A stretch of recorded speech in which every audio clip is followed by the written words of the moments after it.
my dear grade 7 students. So how are today? I'm hoping that all of you are doing fine and safe at home. So for now, we're going to discuss about frequency distribution table. In this lesson, we will learn to gather, organize, and present data in a very clear and systematic way.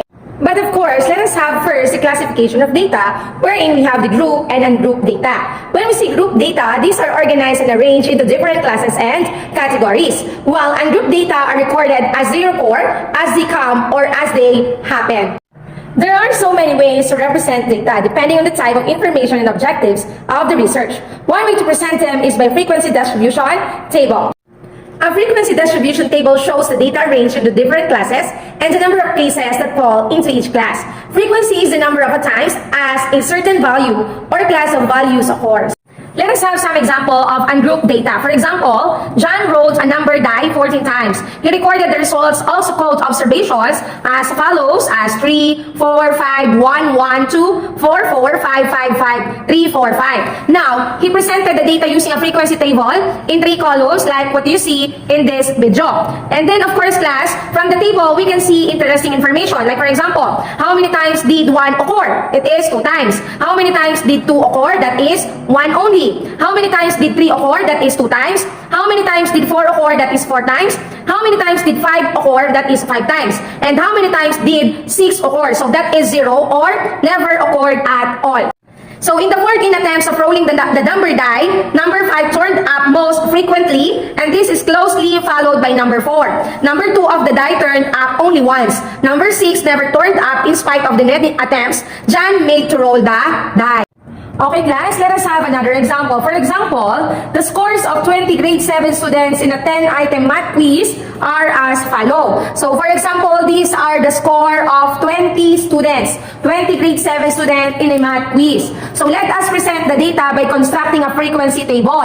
So for the step 1, you need to construct a table with 3 columns. So ito yung 3 columns. The first column shows what is being arranged in ascending order. Ascending order, so the scores from smallest into the highest.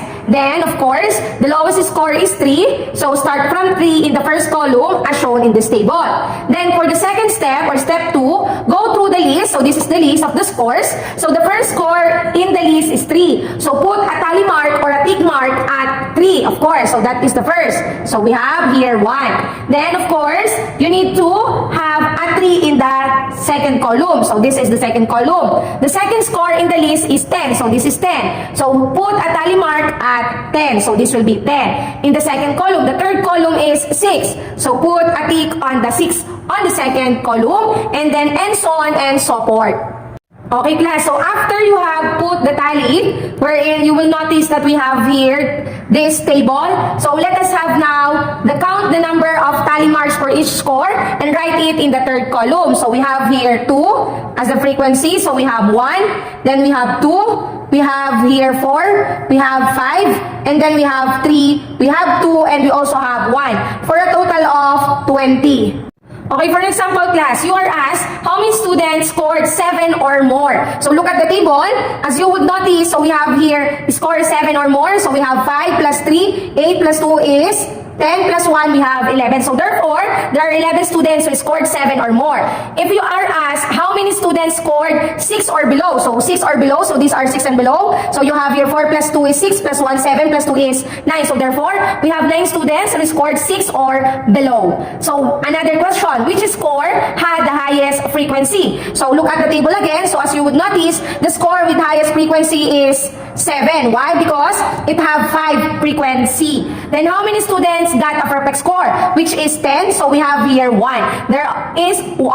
We have only 1 student who got a perfect score. Then how many students committed only 1 mistake? So we have 9 as their score. So we have 2 students who committed only 1 mistake. By the table or using a table, you can easily answer a given question. Okay class, so after discussing about the ungrouped data, so let's now proceed into the group data.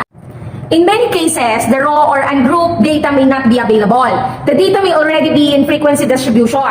Such data is called group data with observations clustered evenly into intervals. So these are some of the example of group data with 2 columns, namely the class interval and the frequency.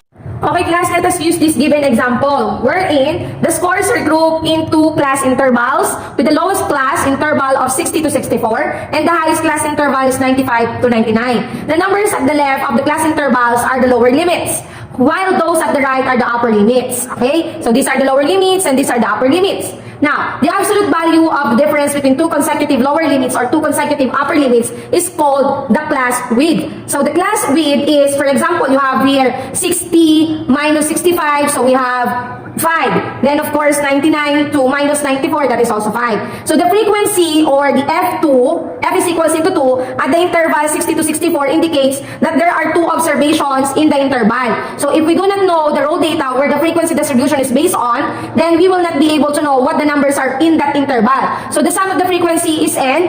In this case, we have n is equals into 50. So if we add 2 plus 5 plus 9 plus 10 plus 8 plus 7 plus 5 plus 4, that is equivalent into 50.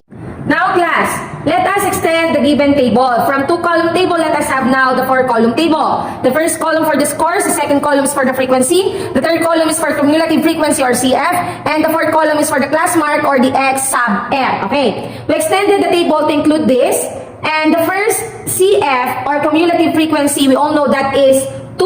Okay, so we have here 2. And then the next CF, of course, from 2 plus 5, so therefore we have here 7. Then from 7, we need to add this into the third frequency, which is 9. So 7 plus 9, that is equivalent into 16. And then 16 plus 10, so we have here now 26 as our fourth cumulative frequency. Then 26 plus 8, that is equivalent into 34. Then 34 plus 7, so we have here 41. Then 41 plus 5, so we have here 46. Then 46 plus 4, that is equivalent into 50. And then of course, note that the cumulative frequency is added to the next number in the F column or frequency column, and the sum is the next cumulative frequency. So this employs cumulative addition.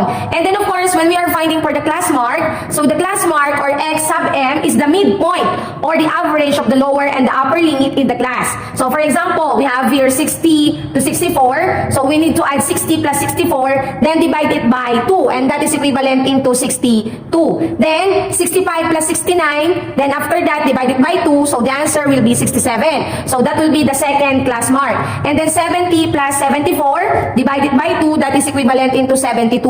Then 75 plus 79 divided by 2, that is equivalent into 77. 80 plus 84 divided by 2, that is 82, that is the midpoint. Then 85 plus 89 divided by 2, that is equivalent into 87. 90 plus 94 divided by 2, that is equivalent into 92. Then 95 plus 99 divided by 2, that is equivalent into 97. Or class, to get the succeeding class marks, you can add the class width 5 to a class mark to get the next class mark. Okay class, so that is all about the frequency distribution. So if you do have questions, please do not hesitate to ask your teacher. I hope that you had new learning for this day. So again, thank you for listening. Laus Deo.